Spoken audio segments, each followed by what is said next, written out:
নমস্কার দর্শক বন্ধুরা, পাবলিক লাঞ্চ বক্সে সবাইকে স্বাগত জানাই। আজ আমি শেয়ার করতে চলেছি ট্যাংরা মাছের কালিয়া। বাংলার একদম অথেন্টিক একটা রান্না। আধুনিক রান্নার ভিড়ে এইসব রান্না তো হারিয়েই গেছে। আজকে যদি এই রেসিপি আপনাদের ভালো লাগে তাহলে চ্যানেলটিকে সাবস্ক্রাইব করতে কিন্তু ভুলবেন না, আর পাশে থাকা বেল আইকনটি প্রেস করে রাখুন, সাথে লাইক, কমেন্ট আর শেয়ার করুন। Thank you. আর বেশি কথা না বলে চটপট আমরা দেখে নিই।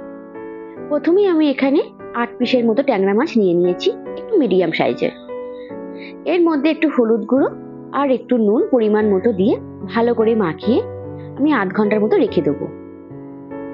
আপনারা চাইলে একটু সর্ষের তেলও মাখিয়ে রাখতে পারেন। আধ ঘন্টা মাখিয়ে রাখার পর আমাকে একটা পেস্ট তৈরি করতে হবে। তার জন্য কি কি লাগবে: একটু আদার টুকরো, 7 থেকে 8 পিস রসুন, দুটো মিডিয়াম সাইজের টমেটো আর দুটো পেঁয়াজ নিয়েছি। একটাকে কুচি কুচি করে কেটেছি আর একটা এমনি রেখে দিয়েছি। এবার আমি এটা পেস্ট করব। তার জন্য দুটো শুকনো লঙ্কা, আদা, রসুন আর সামান্য একটা পেঁয়াজের অর্ধেকটা টুকরো আমি দিয়ে দিলাম, আর দিলাম 1 চামচের মতো গোটা জিরে। ব্যাস, এই জিনিসগুলো দিয়ে আমি একটা পেস্ট তৈরি করে নেব। এদিকে আমি গ্যাসের ফ্লেমটাকে অন করে আমি একটা কড়াই বসিয়ে নিয়েছি। বেশ তেতে গেলে খানিকটা তেল আমি দিয়ে দিলাম মাছগুলোকে ভাজার জন্য। বেশি তেল দিলাম না, মাছের মধ্যে আমি একটু তেল আগে থেকে মাখিয়ে রেখেছিলাম, তাই খুব তেল দেওয়ার দরকার নেই। একটা টিপস আমি এখানে শেয়ার করছি। এইভাবে খুন্তিটা দিয়ে মাছগুলো খুন্তির উপর একটা একটা করে ছাড়বেন, তারপর তেলের মধ্যে দিয়ে দেবেন। এতে আপনাদের দ্বিতীয় সুবিধা হবে কি জানেন তো, ট্যাংরা মাছ থেকে খুব বেশি পরিমাণ তেল ছিটকায়। তাই গ্যাসের ফ্লেমটাকে খুব হাই করে আমি একটা ঢাকা দিয়ে দিলাম। ঠিক 1 থেকে 1.5 মিনিট পর আমি ঢাকাটা খুলে মাছের আর এক পিঠটা আমি ভালো করে ভেজে নেবো। উল্টে দিলাম, একটা একটা করে উল্টে ভালোভাবে আমি লাল লাল করে এপিট ওপিট করে ভেজে নেবো মাছগুলো। একটু সাবধানে উল্টাবেন, একটার সাথে আরেকটা গায়ে লেগে থাকে, তাই একটু ভালোভাবে উল্টাতে হবে। এইভাবে একটা একটা করে মাছ আমি মোটামুটি ভেজে নিয়েছি। বাকি মাছগুলো আমি তেলে ঠিক এইভাবে ভেজে নেবো। যদি আজকে রান্না আপনাদের ভালো লাগে তাহলে কিন্তু চ্যানেলটিকে সাবস্ক্রাইব করতে ভুলবেন না। আমার একদম নতুন চ্যানেল, আপনারা পাশে থাকুন, সাথে থাকুন। আমি অনেক ধরনের নতুন নতুন ইউনিক অথেন্টিক রান্না আপনাদের সাথে শেয়ার করতে চলেছি। আমি ওই একইভাবে একই প্রসেসে আমি বাকি মাছগুলো ভেজে নিলাম। মাছের তেলটা যেহেতু একটু কালো হয়ে গেছিল, তাই আমি একটু ছেঁকে তারপর ওই তেলটাই আমি আবার দিয়ে দিলাম।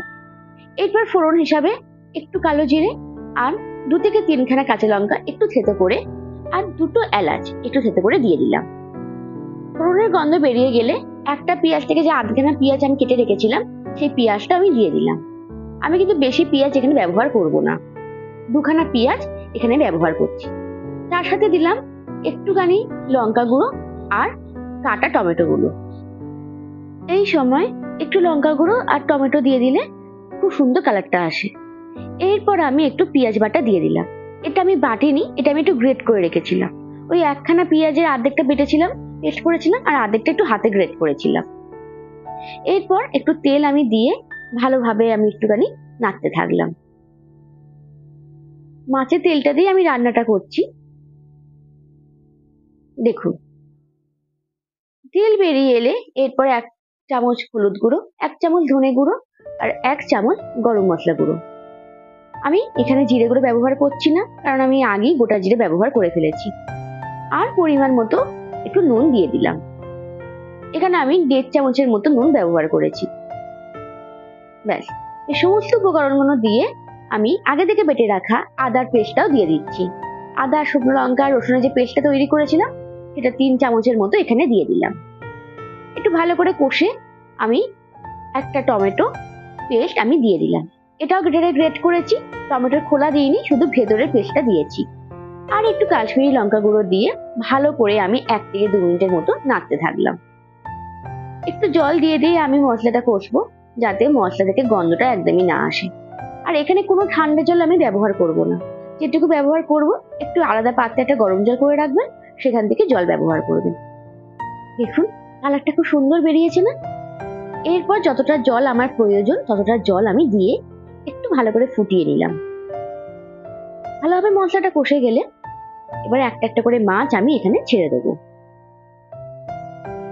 সমস্ত মাছগুলো আমি এবার দিয়ে দেবো। ব্যাস, রান্না আমাদের কিন্তু মোটামুটি কমপ্লিট। এবার ঠিক নামাবার আগে একটু কাসুরি মেথি আমি এখানে দিয়ে দিলাম। আপনারা চাইলে একটু ধনেপাতা কুচি দিতে পারেন, আর দুটো কাঁচা লঙ্কা। আমি একটু ঝালটা কম খাই, এই কাঁচা লঙ্কা দিলাম না। আর ধনেপাতা বাড়িতে আজকে নেই। ব্যাস, রান্না আমাদের কমপ্লিট। আরো 30 সেকেন্ড থেকে 40 সেকেন্ড ফুটিয়ে গ্যাসের ফ্লেমটা আমি অফ করে দিলাম। ব্যাস, দেখছেন কি সুন্দর দেখতে হয়েছে, আর খেতেও অপূর্ব সুন্দর হয়েছে। এর টেস্ট কিন্তু অসাধারণ, ভোলা যাবে না। একবার বাড়িতে আপনারা এটা ট্রাই করতে পারেন, আশা করি সববার ভালো লাগবে। আর ভালো লাগলে তারপর এসে চ্যানেলটিকে সাবস্ক্রাইব করে যাবেন। Thank you.